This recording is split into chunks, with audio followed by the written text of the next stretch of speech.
Good morning students. आज हम kinematic के चौथे लेक्चर में पहुंच गए हैं। ठीक है, तो आज हम मोशन इन वन डायमेंशन में ग्राफ से रिलेटेड क्वेश्चन करेंगे और ग्राफ का ट्रांसफॉर्मेशन करना सीखेंगे। तो चलिए शुरू करते हैं।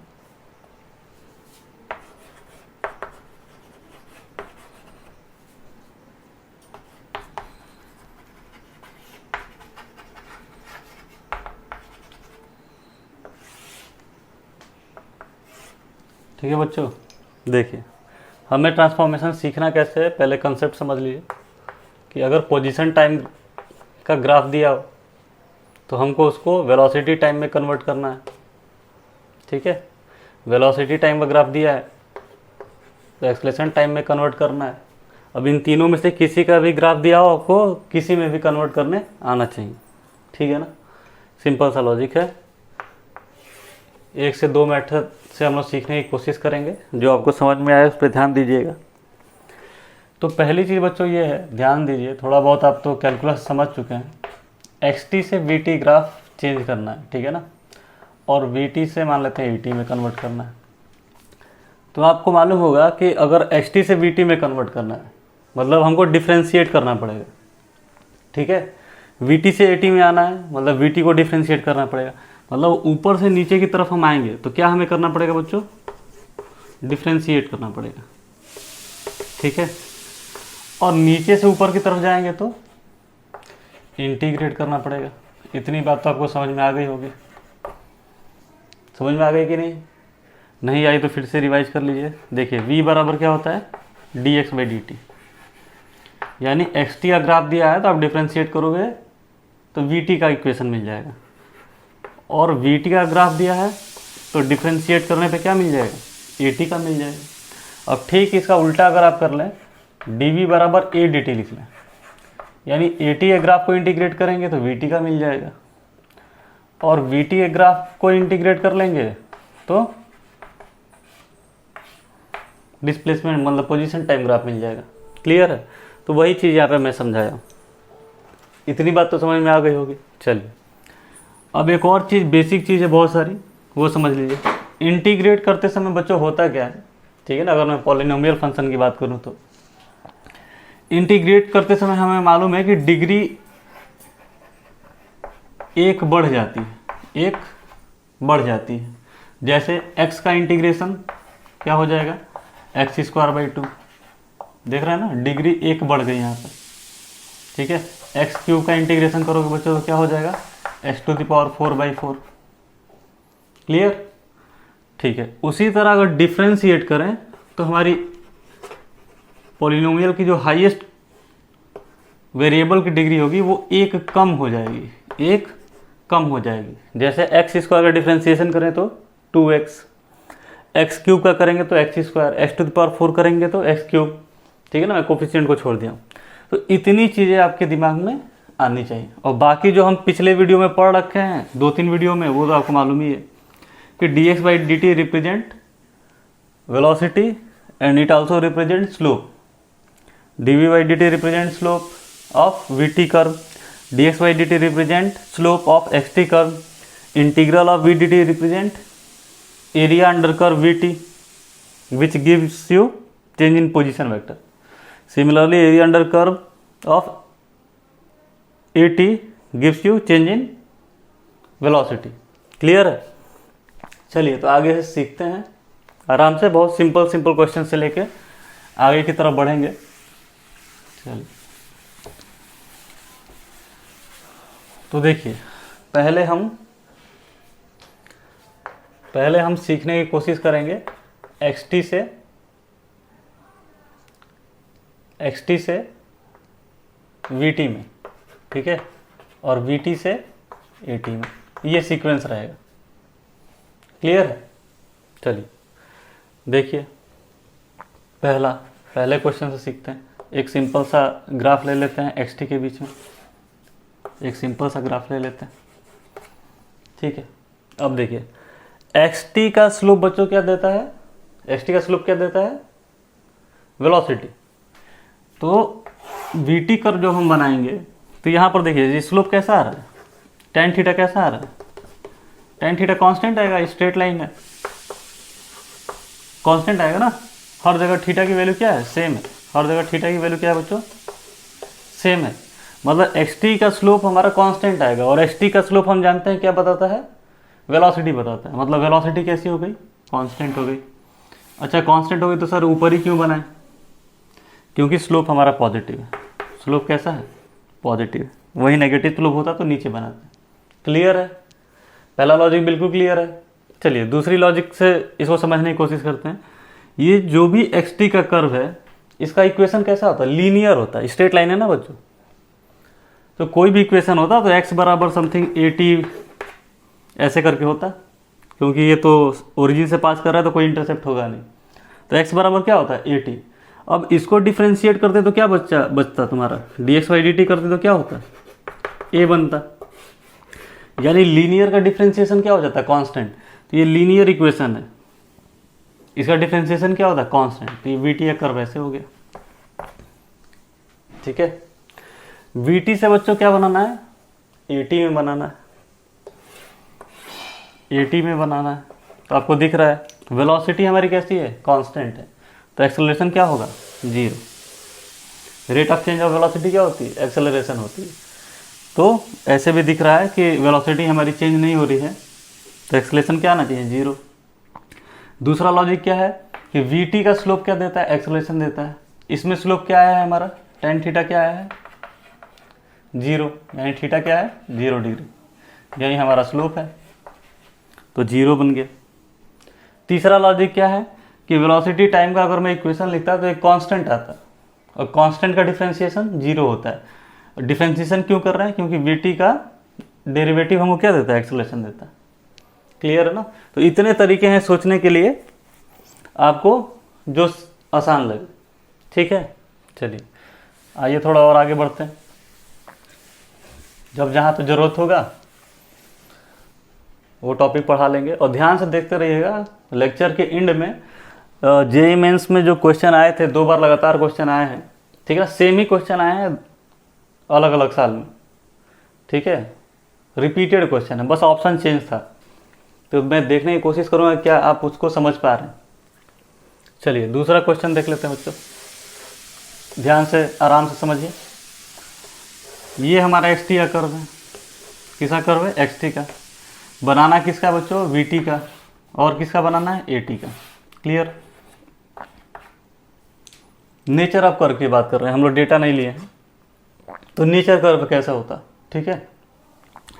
xt का कर्व, xt का स्लोप क्या देता है बच्चों हमको, xt का स्लोप क्या देता है, xt का स्लोप क्या देता है, वेलोसिटी। तो इसका स्लोप कैसा आ रहा है, पॉजिटिव, इस पोर्शन तक मान लेते हैं कोई टाइम t1 है, ठीक है, और ये t2, यानी t1 तक तो वेलोसिटी कैसी आ गई, कांस्टेंट, ठीक है।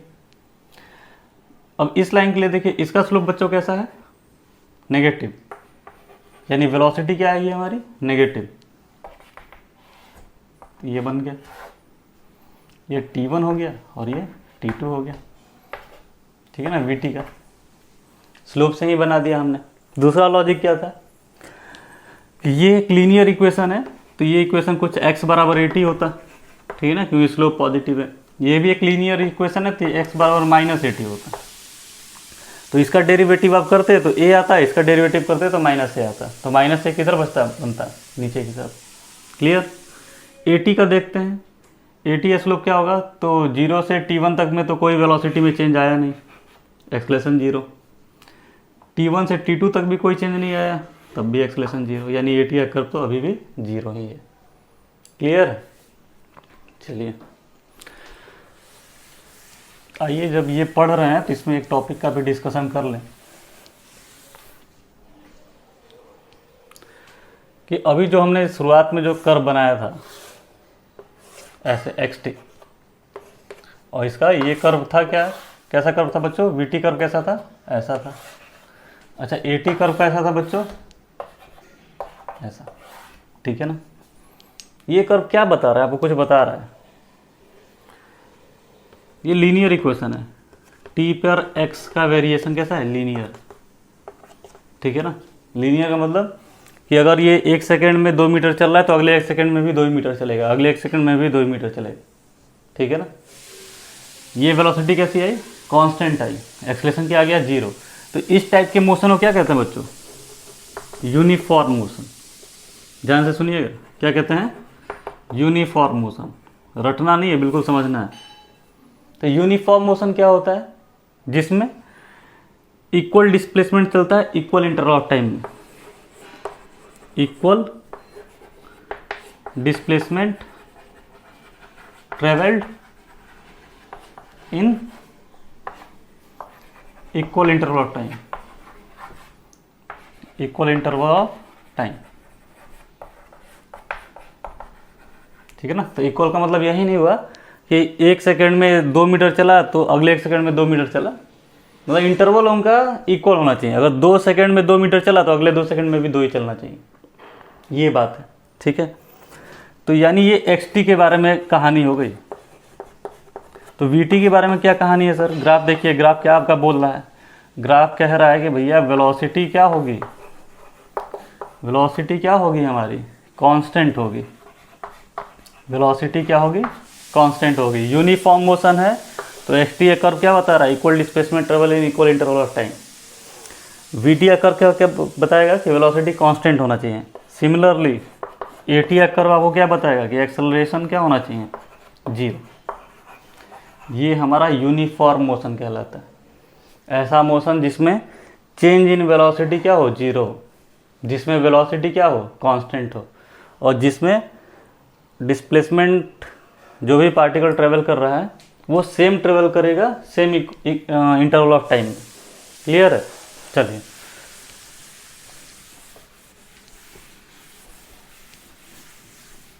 ये सब डेफिनेशन आप पढ़े भी होंगे, रटे भी होंगे, तो बिल्कुल कुछ रटने जैसा है नहीं इसमें, ठीक है ना। जितना आप समझोगे इतना ही अच्छा है आपके लिए।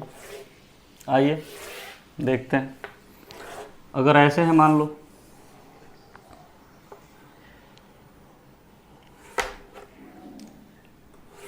ठीक है, xt कर्व है, अब हमें vt बनाना है। तब तो बच्चों आप समझ ही गए होंगे कैसा बनना चाहिए, vt कर्व है, ठीक है ना। इसको t बराबर t1 ले लेते हैं, इसको t2 ले लेते हैं, इसको t3 ले लेते हैं। 0 से t1 तक स्लोप कैसा है बच्चों, पॉजिटिव, और कैसा है, स्लोप कांस्टेंट है, यानी vt कर्व क्या बनेगा, कांस्टेंट बनेगा। कहाँ तक, t1 तक। t1 से t2 तक डिस्प्लेसमेंट में कोई पोजीशन में कोई चेंज नहीं हो रहा है, मतलब वेलोसिटी 0 होगी।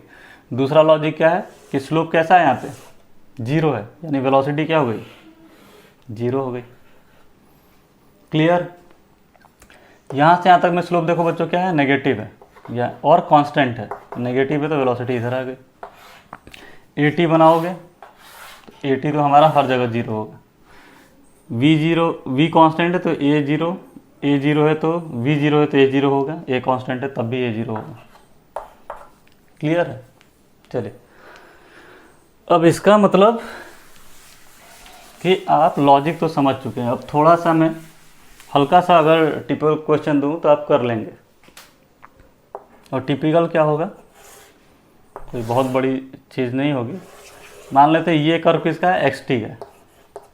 किसका कर्व है बच्चों, xt का, ठीक है ना। अब आइए इसके बारे में समझने से पहले हम कुछ और चीज़ समझ लेते हैं, ठीक है ना। हालांकि वो आप पहले से जानते हो। dy बाई डी एक्स बच्चों क्या रिप्रेजेंट करता है, स्लोप को, ठीक है ना। किसको रिप्रेजेंट करता है, स्लोप, या फिर ज़्यादा एक्यूरेटली बात करें तो ये क्या कहता है, टेंजेंट ऑन कर्व, ठीक है, टेंजेंट ऑन कर्व, ठीक है। d2y by d x square ये क्या बताता है बच्चों, ये डबल डिफ्रेंसिएशन है। तो ये क्या बताता है बच्चों, कनकेविटी बताता है। क्या बताता है, कनकेविटी। कनकेविटी मतलब कर्व का मुंह किधर की तरफ खुला है। ध्यान से देखोगे तो इसको हम कैसे लिख सकते हैं, d by d y of, sorry d by d x of d y by d x, मतलब rate of change of slope की हम बात कर रहे हैं। तो rate of change of slope, slope कितनी तेजी से बदल रहा है, इसका मतलब कनकेविटी बता रहा है कि कर्व कितने धीमे या तेज घूम रहा है। तो कनकेविटी बेसिकली 2 प्रकार की होती है बच्चों, ठीक है ना। एक होती है अप, दूसरी होती है डाउन, ठीक है ना। अप और डाउन। तो आपको इससे याद करने से अच्छा है कि दिमाग में ग्राफ बना लो, जो बेसिक ग्राफ है। ये ग्राफ किसका है बच्चों? एक्स स्क्वायर का। और ये ग्राफ किसका है? माइनस एक्स स्क्वायर का। किसका है बच्चों? Minus x square. और ये किसका है? X square. यानी कनकेविटी अगर पॉजिटिव है, ठीक है ना, कहने का मतलब है कि डबल डेरिवेटिव अगर पॉजिटिव है तो कनकेविटी क्या होगी? अप। और डबल डेरिवेटिव अगर नेगेटिव आ रहा है, कोफिशिएंट की बात कर रहे हैं, तो कनकेविटी क्या हो जाएगी? डाउन। ठीक है ना। ऐसा क्यों, हमने इसकी जरूरत क्या पड़ गई अचानक से? इसलिए क्योंकि हम जानते हैं कि एक्सेलरेशन क्या होता है? dv by dt। ठीक है। और dv बाई dt को हम d by D T of dx by dt भी लिख सकते हैं। ऐसा तो लिखने में कोई हर्ज है नहीं। तो अब इसे क्या लिख सकते हैं? d2x by D T square, मतलब डबल डेरिवेटिव के फॉर्म में ये आ गया। यानी एक्सेलरेशन को ऐसे भी रिप्रेजेंट कर सकते हैं। अब ये देखिए, एक्सेलरेशन का डायरेक्ट रिलेशन किससे है? पोजीशन से। तो हमको अगर पोजीशन से एक्सेलरेशन का ग्राफ बनाना होगा तो इसका यूज आएगा। तो आइए समझते हैं, ध्यान से समझिएगा। ग्राफ किसका बना रहे हैं? वीटी का। ठीक है ना, एकदम प्रॉपर एनालिसिस करेंगे। इस पॉइंट पे वीटी का कर्व कब मिलेगा? जब एक्सटी का स्लोप क्या बताता है? एक्सटी का स्लोप क्या बताता है? वेलोसिटी। यानी अगर इस पॉइंट पे मैं स्लोप निकाला तो ऐसे आया, इस पॉइंट पे स्लोप निकाला तो ऐसे आया। देखिए स्लोप धीरे धीरे घट रहा है। इस पॉइंट पे स्लोप निकाला तो ऐसे आया, इस पॉइंट पे स्लोप निकाला तो ऐसे हो गया। स्लोप क्या हो गया? जीरो। स्लोप जीरो होने का मतलब बच्चों, एक्सटी का स्लोप जीरो होने का मतलब वेलोसिटी जीरो। क्लियर? अच्छा, उसके बाद से स्लोप नेगेटिव होने लगा। देखो यहाँ पर भी नेगेटिव होने लगा। अब स्लोप नेगेटिव ही होने लगा। और नेगेटिव में देखिए स्लोप बढ़ रहा है। पॉजिटिव में स्लोप घट रहा था, नेगेटिव में स्लोप बढ़ रहा है। क्लियर? चलिए, इतनी बात तो समझ में आ गई। दूसरी चीज़ आप ये समझ चुके होंगे कि ये ग्राफ किसका है? क्वाड्रेटिक है। Something like minus x square ऐसा ग्राफ होगा। कनकेविटी डाउन है तो आप बस ये समझो कि ग्राफ किसका है? क्वाड्रेटिक है। तो एक बार डिफ्रेंशिएट करेंगे तो ग्राफ कैसा हो जाएगा? लीनियर हो जाएगा। और एस टी को डिफ्रेंशिएट करने पे हमको क्या मिलेगा? वी टी मिलेगा। यानी वी टी का कर्व कैसा होना चाहिए? लीनियर। अब ध्यान से देखिए, वेलोसिटी हमारी जीरो है, ठीक है ना, किसी समय पे t1 पे मान लेते हैं। और फिर समय के साथ स्लोप क्या हो रहा है? घट रहा है। ठीक है। तो वेलोसिटी देखिए, वेलोसिटी हमारी घट रही है समय के साथ, क्योंकि स्लोप घट रहा है। एक ऐसा समय मिला जहाँ पे वेलोसिटी क्या हो गई? जीरो। स्लोप घट रहा है ना। हाँ, अब सवाल है कि सर ऐसे ही क्यों बनाए? तो वो इसलिए क्योंकि हमें मालूम है कि ये क्वाड्रेटिक इक्वेशन है, इसका कोफिशिएंट नेगेटिव होगा, जो भी होगा यहाँ पे। तो इसका डिफरेंशिएशन -2x हो जाएगा। तो -2x कैसा बनेगा? ऑब्ट्यूज एंगल का स्लोप बनाना चाहिए। ठीक है ना। दूसरा लॉजिक ये है कि स्लोप समय के साथ घटाना है हमें। घटाते घटाते एक ऐसा समय आएगा जहाँ पे वेलोसिटी जीरो कर देनी और लीनियर बनाना है। तो देखिए समय के साथ क्या हो रहा है? वेलोसिटी घट रही है ना। और यहाँ पे क्या हो गया? जीरो हो गया। इसके बाद से वेलोसिटी देखिए, एंगल क्या हो गया? ऑब्ट्यूज हो गया, मतलब वेलोसिटी नेगेटिव हो रही है। यानी ये नीचे की तरफ बढ़ेगा ऐसे। ठीक है। ये कर्व किसका हो गया? वीटी का कर्व हो गया। ठीक है। अब हमें किसका बनाना है बच्चों? एटी का। तो एटी तो ये सिंपल सा है। वीटी का स्लोप क्या देता है? एक्सेलरेशन। तो वीटी हमारा ये था और ये स्लोप है, तो स्लोप नेगेटिव आएगा, मतलब एटी क्या हो गया? कांस्टेंट आएगा ना। ये तो लीनियर इक्वेशन है, इसका स्लोप क्या आ रहा है? कांस्टेंट आ रहा है विथ नेगेटिव साइन। तो एटी क्या हो गया? नेगेटिव में आ गया। क्लियर? चलिए, धीरे धीरे आप सीख लेंगे, बहुत पैनिक होने की ज़रूरत नहीं है।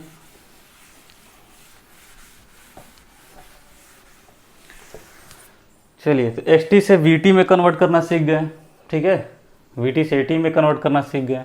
अब हम चाहते हैं कि वी टी से आप कन्वर्ट करना सीखो एस टी में और ए टी में। क्लियर है ना। सब में से सबको कन्वर्ट करने आपको आना चाहिए। तो आइए सिंपल सा कंडीशन ले लेते हैं। पहला वी टी है, ठीक है। इसको किस में कन्वर्ट करना है? एक्स टी और ए टी में। एक्स टी ये हो गया, ए टी इसके नीचे बना लेंगे। वी टी से एक्स टी में जाने के लिए बच्चों को क्या करना पड़ेगा, इंटीग्रेट करना पड़ेगा। ध्यान से याद रखिए, ए टी से वी टी से एक्स टी, तो नीचे से ऊपर जाते हैं तो इंटीग्रेट, ऊपर से नीचे आते हैं तो डिफ्रेंशिएट। तो ये कांस्टेंट टर्म है, कांस्टेंट टर्म का इंटीग्रेशन क्या हो जाएगा, 1 पावर का, ठीक है, 1 डिग्री का आ जाएगा। जैसे 2 का इंटीग्रेशन कर रहे हैं डी एक्स के टर्म में तो क्या आ जाएगा 2x, यानी कांस्टेंट का इंटीग्रेशन क्या आना चाहिए, लीनियर। तो लीनियर ग्राफ बन गया, सिंपल सा था। कांस्टेंट का इंटीग्रेशन क्या आना चाहिए, लीनियर। अच्छा, अब हमको किसका बनाना है, ए टी का। तो इसका स्लोप क्या बताता है बच्चों, एक्सेलरेशन। तो स्लोप क्या आ रहा है 0, यानी एक्सेलरेशन हमारा इतना ही होगा, ठीक है ना। ध्यान से सुनिए, इससे इसमें जा रहे हैं तो क्या कर रहे हैं, इंटीग्रेट कर रहे हैं, और इससे इसमें आ रहे हैं तो क्या कर रहे हैं, डिफ्रेंशिएट कर रहे हैं। इसीलिए पहले ही मैंने वो चीज़ें लिख दी थी, ठीक है ना। सीक्वेंस है S T V T A T, S T से वी टी से ए टी में जाओगे डिफ्रेंशिएट करोगे, और पीछे से आओगे तो इंटीग्रेट करोगे। क्लियर। चलो और एक और सवाल इस पे देखते हैं, धीरे धीरे सवालों को टफ किया जाएगा।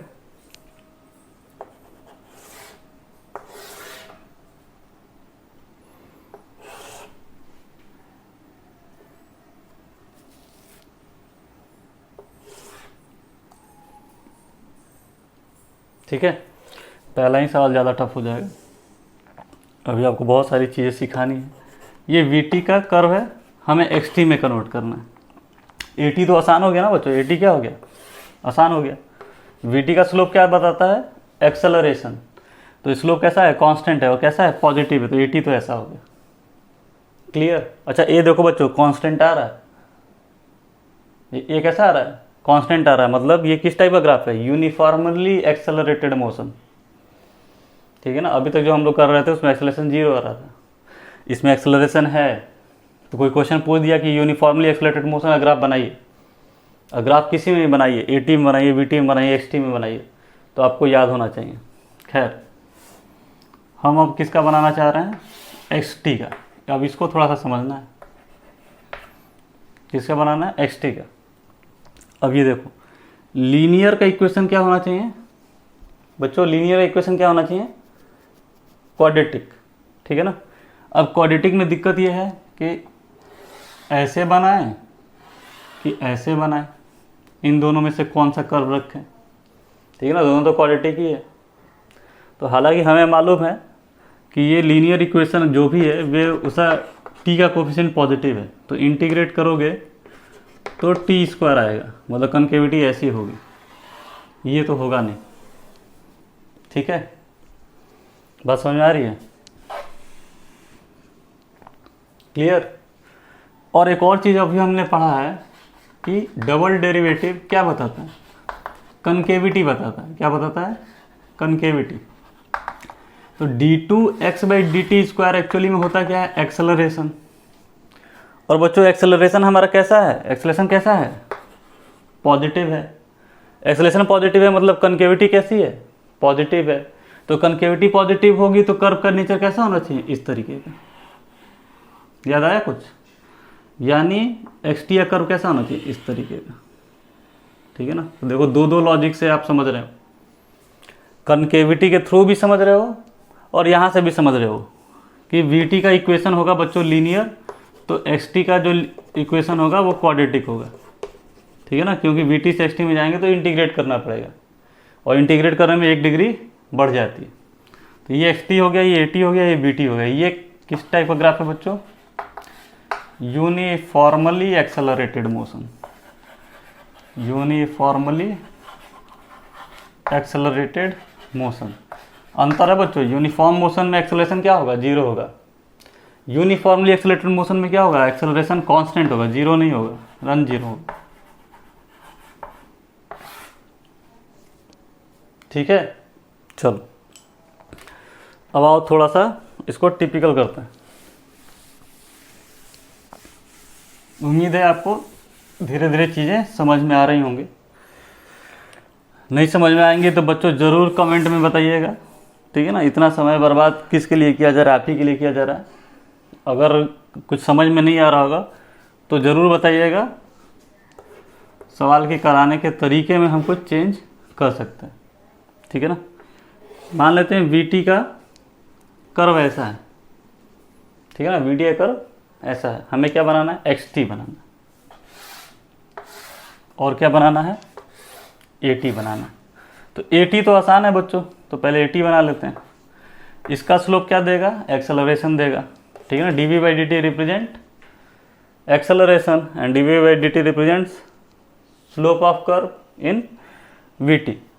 तो स्लोप कैसा आ रहा है बच्चों, पॉजिटिव आ रहा है, यानी ये तो पॉजिटिव हो गया, एट T1 पे मान लेते हैं, ठीक है ना। ये T1 है और ये T2 है, और उसके बाद स्लोप कैसा आ रहा है बच्चों, नेगेटिव आ रहा है, यानी T1 से T2 तक नेगेटिव हो जाएगा। और एक्सेलरेशन कैसा होगा, कांस्टेंट होगा। कांस्टेंट क्यों होगा, स्लोप क्या है, कांस्टेंट है। अब देखो बच्चों, बनाना है किसका कर्व, किसका कर्व बनाना है, XT का।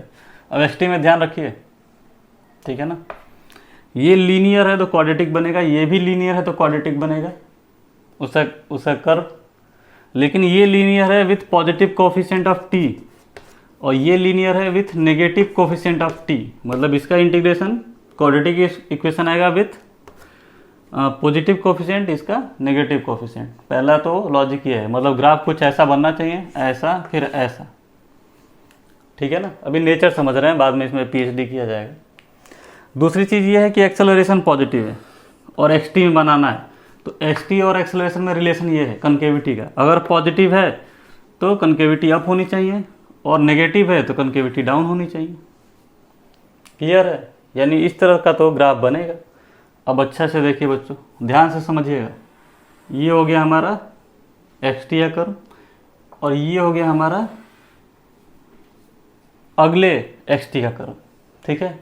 अब ध्यान से सीखिए, इसमें कुछ गलतियां मैं जानबूझ किया हूं कि आपको समझ में। कनकेविटी डाउन तो करनी है, लेकिन कहाँ तक डाउन करनी है, जहाँ तक इच्छा करे वहाँ तक नहीं करनी है। क्यों, क्योंकि हमें देखिए वेलोसिटी इस समय पे आके 0 हो रही है, और XT एक कर्व में स्लोप हमें क्या देता है, वेलोसिटी देता है। तो यहाँ पर तो ठीक है, यहाँ पे सब कुछ ठीक है, ठीक है, यहाँ भी ठीक है।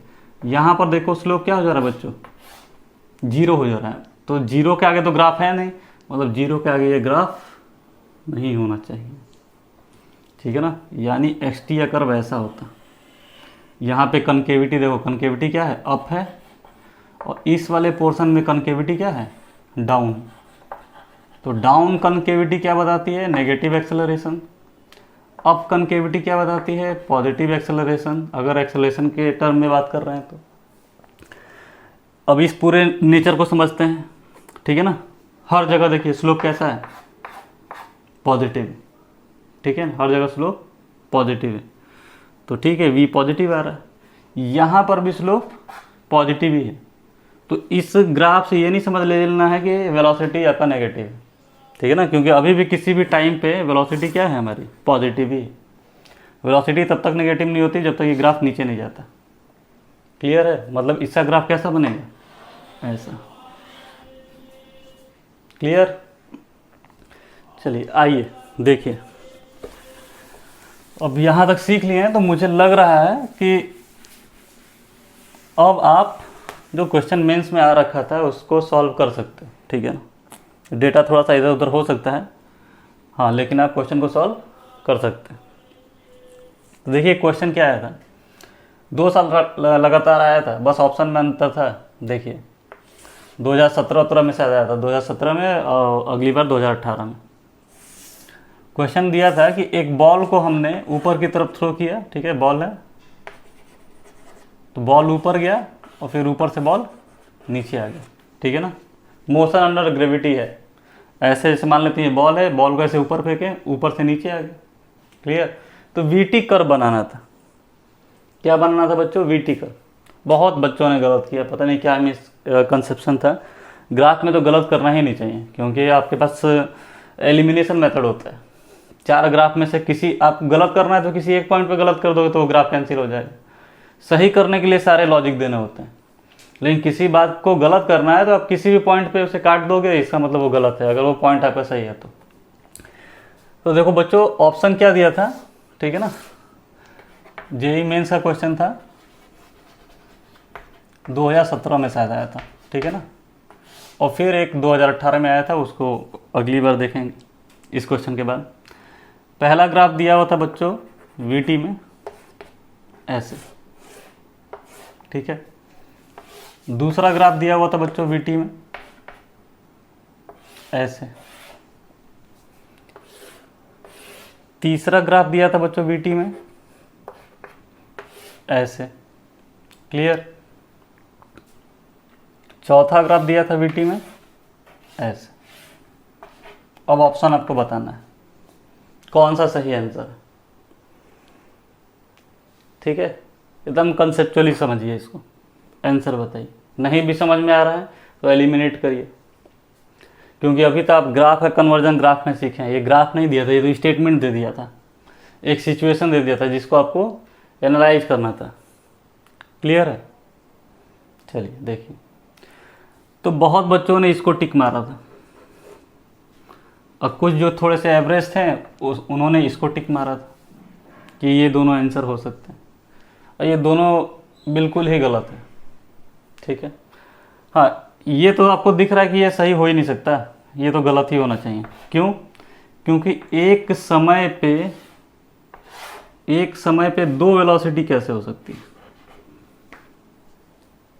एक समय पे दो वेलोसिटी कैसे हो सकती है? तो पॉसिबल नहीं ना। एक पोजीशन पे दो वेलोसिटी हो सकती है, ये हम मान सकते हैं, लेकिन एक समय पे दो वेलोसिटी, ये कैसे पॉसिबल है?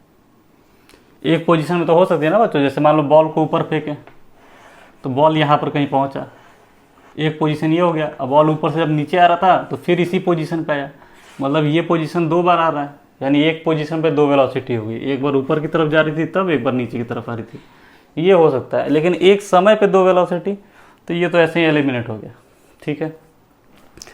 इसमें बच्चे क्या लॉजिक लगा लेते हैं कि ऊपर फेंक रहे हैं तो ग्राफ एक बार ऊपर जाएगा, नीचे आ रहा है तो ग्राफ एक बार नीचे आ जाएगा, बिना किसी लॉजिक का, ठीक है ना। ये कोई ट्रेजेक्ट्री थोड़ी नहीं बता रहा है, ये तो बता रहा है किसी समय पे वेलोसिटी क्या है, ठीक है ना।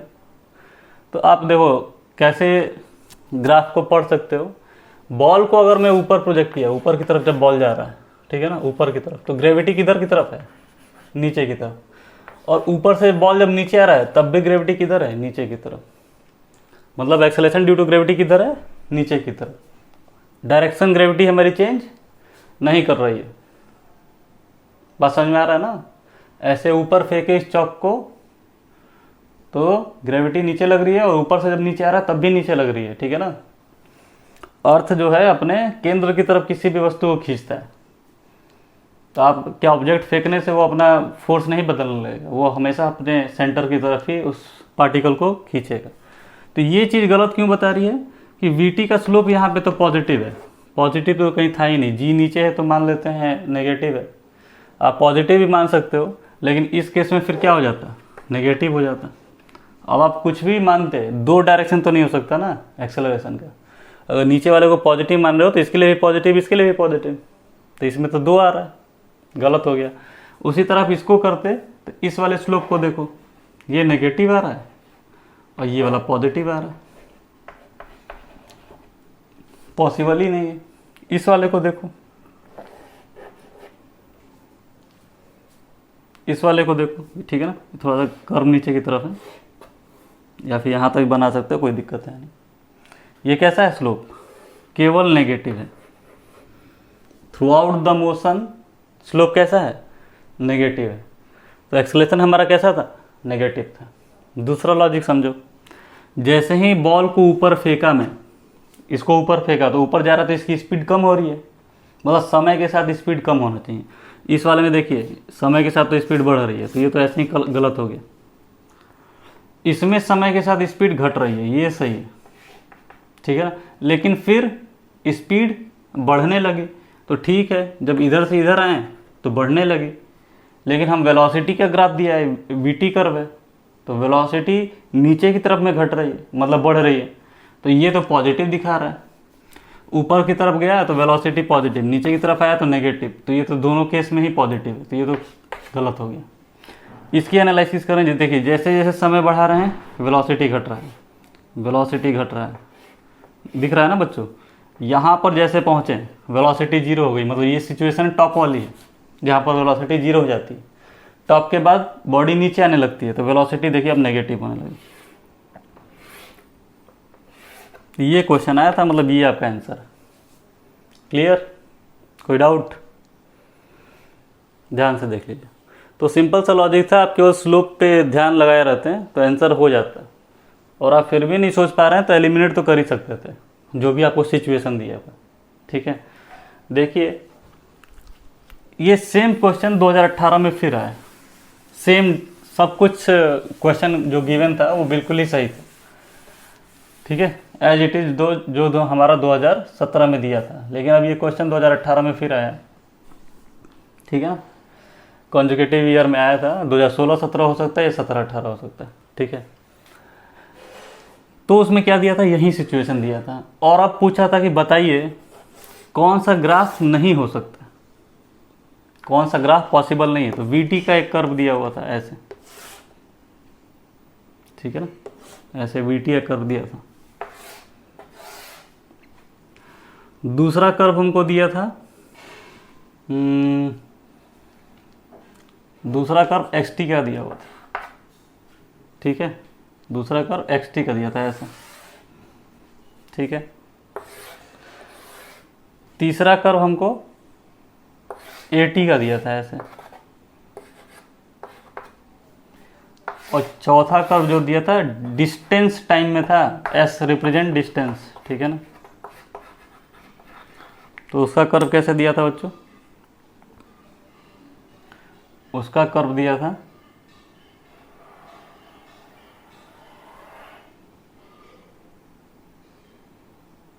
ऐसे,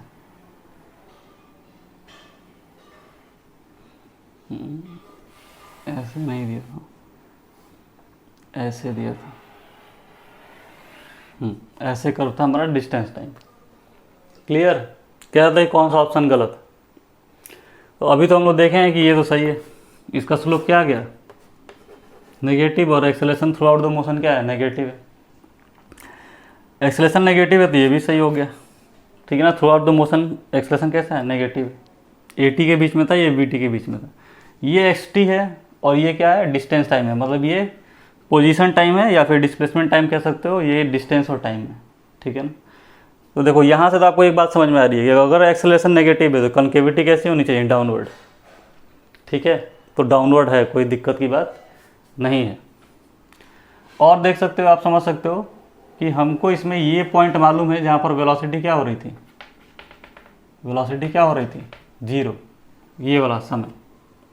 उससे पहले वेलोसिटी क्या थी, पॉजिटिव थी, तो यहाँ पे स्लोप निकालते तो वेलोसिटी पॉजिटिव देखिए आ रही है और घट भी रही है, स्लोप घट रहा है ना, तो वेलोसिटी देखिए समय के साथ घट रही है। ठीक है, लेकिन पॉजिटिव है, घटने का मतलब ये नहीं कि नेगेटिव है। कब तक घटी, जब तक 0 हो गई, उसके बाद से स्लोप क्या होने लगा, नेगेटिव, और नेगेटिव में बढ़ने लगा। तो देखिए जैसे समय बढ़ रहा है नेगेटिव में वैल्यू बढ़ रही, यानी ये भी सही है। तो ये कैसे गलत है, तो हमें मालूम है distance time graph for a moving object वो समय के साथ घटती नहीं है, तो इसमें घट भी नहीं रही है, बढ़ ही रही है। तब ये गलत कहाँ है, गलत बनाने में है। ठीक है ना, हल्का सा चेंज किया है वो। देखिए अगर ये मान लेता हूँ मैं डिस्टेंस टाइम ग्राफ है, इसको मिटाएंगे नहीं, यहीं पे बना लेते हैं। ठीक है ना, ये हमारा डिस्प्लेसमेंट टाइम ग्राफ था। तो डिस्प्लेसमेंट और डिस्टेंस में अंतर कब आने लगता है, मैग्नीट्यूड के टर्म में बात कर रहे हैं, कब अंतर आने लगता है, जब पार्टिकल घूम जाती है। जब तक सीधे चल रही है तब तक कोई दिक्कत नहीं है। इसका मतलब कि जब तक वेलोसिटी इसकी 0 नहीं हुई थी तब तक, जैसे यहाँ तक ये कर्व केवल इतना पोर्शन कर्व डिस्टेंस और डिस्प्लेसमेंट दोनों को रिप्रेजेंट कर रहा है। ठीक है, अब यहाँ पे वेलोसिटी 0 हो गई, यानी उसके बाद पार्टिकल घूम गया, डायरेक्शन अपना बदल लिया वेलोसिटी का, यानी अब डिस्प्लेसमेंट कुछ और होगा। ठीक है ना, जब तक ये ऊपर जा रहा था डिस्टेंस और डिस्प्लेसमेंट सेम था, कोई दिक्कत नहीं थी, वेलोसिटी 0 हो गई। अब उसके बाद वेलोसिटी का डायरेक्शन बदल गया, तो जैसे ही नीचे आने लगेगा डिस्प्लेसमेंट कुछ और हो जाएगा, डिस्टेंस कुछ और हो जाएगा। यानी अगर मैं यहाँ तक की बात करता तो ये पोर्शन डिस्टेंस का भी है और डिस्प्लेसमेंट का भी है, लेकिन मुझे थ्रू आउट मोशन के लिए बनाना है, तो हमें मालूम है कि समय के साथ डिस्टेंस घट नहीं सकता, तो इसी का मिरर इमेज ले लेते हैं ऐसे, यानी ग्राफ ऐसा होना चाहिए था। और ये ग्राफ ठीक उसका उल्टा दिया है। देखिए ये ग्राफ ऐसे नहीं है, हमारा जो ग्राफ बना है वो कैसा बना है, ऐसा बना है, और ग्राफ हमको दिया कैसा है, ऐसा। बात समझ में आया? यानी एक चीज़ आप यहाँ से सीख लिए कि जब भी डिस्टेंस टाइम ग्राफ आपको बनाना है तो आप डिस्प्लेसमेंट टाइम ग्राफ ही बनाओ, लेकिन जहाँ पर वेलोसिटी 0 हो गई है उसके बाद से जो भी बचे हुए ग्राफ हैं उसका मिरर इमेज ले लो। क्लियर है बात? यहाँ पर वेलोसिटी क्या थी, 0 हो गई थी, तो इसके बाद मिरर इमेज ले लेना था, तो इसका मिरर इमेज कैसा हो जाता है, ऐसा हो जाता है। मतलब ये वाला ऑप्शन गलत था, बाकी सारे ऑप्शन क्या थे, सही थे। ठीक है, ये क्वेश्चन 2 आए थे। ठीक है, और ऑप्शन वाले ग्राफिकल क्वेश्चन विथ ऑब्जेक्टिव तो गलत करना ही नहीं चाहिए, क्योंकि अगर आपको ठीक से लॉजिक नहीं भी मालूम है तो आप उस क्वेश्चन में जो भी ऑप्शन दिए हैं उसको एलिमिनेट तो कर ही सकते हो कि ये नहीं हो सकता, ये नहीं हो सकता। ठीक है, चलिए आइए अब हम AT से VT में कन्वर्ट करना सीखते हैं और XT में कन्वर्ट करना सीखते हैं। ठीक, तो सिंपल सा क्वेश्चन पहले कर ले लेते हैं। AT में ग्राफ कैसा है, कांस्टेंट है, यानी एक बार इसको इंटीग्रेट करेंगे तो VT मिलेगा। कांस्टेंट का इंटीग्रेशन लीनियर, पॉजिटिव है तो लीनियर का कोएफिशिएंट पॉजिटिव होता है। ठीक है, VT से XT में करेंगे, ठीक है ना, तो लीनियर का इंटीग्रेशन क्वाड्रेटिक। अब क्वाड्रेटिक में लफड़ा क्या है कि ऐसे, ये ऐसे कनकेविटी पे, तो कनकेविटी कौन बता देगा, एक्सेलेरेशन बता देगा। एक्सेलेरेशन कैसा है, पॉजिटिव, तो पॉजिटिव मतलब कनकेविटी अप, यानी ये हो गया हमारा ग्राफ, ये वाला। क्लियर? क्या होता अगर यही ग्राफ ऐसे होता, एक्सेलेरेशन हमारा इधर नेगेटिव होता, तो बताओ बच्चों, स्लोप नेगेटिव है, इंटीग्रेट करते हैं तो लीनियर इक्वेशन आता है विथ नेगेटिव कोफिशिएंट। ठीक है ना, तो इसका ग्राफ कैसा बना सकते हैं, ऐसे भी बना, ऐसे भी आप चाहो तो बना सकते हो, ऐसे भी बना सकते हो। हम तो नेचर की बात कर रहे हैं, ठीक है ना, डेटा तो हमें गिवन नहीं है कि t=0 पे वेलोसिटी कितनी थी। बात समझ में आ रही है? तो नेचर ऑफ ग्राफ की बात कर रहे हैं, तो ये ऐसे ही बन सकता है, जहाँ से मन करे वहाँ से बनाओ। अगर डेटा दिया रहेगा तो पर्टिकुलर किसी पॉइंट से पास करेगा। ठीक है, XT का कर्व कैसा होगा, लीनियर का इंटीग्रेशन क्वाड्रेटिक, कनकेविटी अप की डाउन, तो एक्सप्रेशन नेगेटिव है, मतलब कनकेविटी डाउन होनी चाहिए, यानी ग्राफ ऐसा बनना चाहिए। ठीक है, अब डिपेंड कर रहा है कि ये ग्राफ नीचे तक आया है कि ऊपर तक आया है। अगर ये ग्राफ यहीं तक है तो यहीं तक बनेगा, नीचे तक आप बनाए हो तो इसको नीचे तक बनाना। ये आपके ऊपर, ये आपके ऊपर है या फिर डेटा में दिया होगा। क्लियर है? तो अब सारे क्वेश्चन ग्राफ के कर लोगे, बताओ। अब नेक्स्ट लेक्चर में बच्चों ये बेसिक ग्राफ थे जो आपको आना ही चाहिए था, ठीक है ना, क्योंकि आपको मालूम है ऊपर से नीचे आओगे तो डिफ्रेंशिएट करना है, नीचे से ऊपर जाओगे तो इंटीग्रेट करना है। लेकिन क्या होता है, ग्राफ VX के बीच में बनाना पड़ता है, AX के बीच में बनाना पड़ता है, AV के बीच में बनाना पड़ता है, मतलब टाइम का रिलेशन छोड़ के मैं सब रिलेशन देता है, तब आपको ग्राफ बनाना पड़ता है। तो इसके लिए क्या करना पड़ता है बच्चों, ये डायरेक्ट ऐसे लॉजिक से नहीं आता, ठीक है ना। अब इस पे क्वेश्चन, इन दोनों पे तो क्वेश्चन JEE एडवांस में आ चुका है, वो भी सब्जेक्टिव, ठीक है।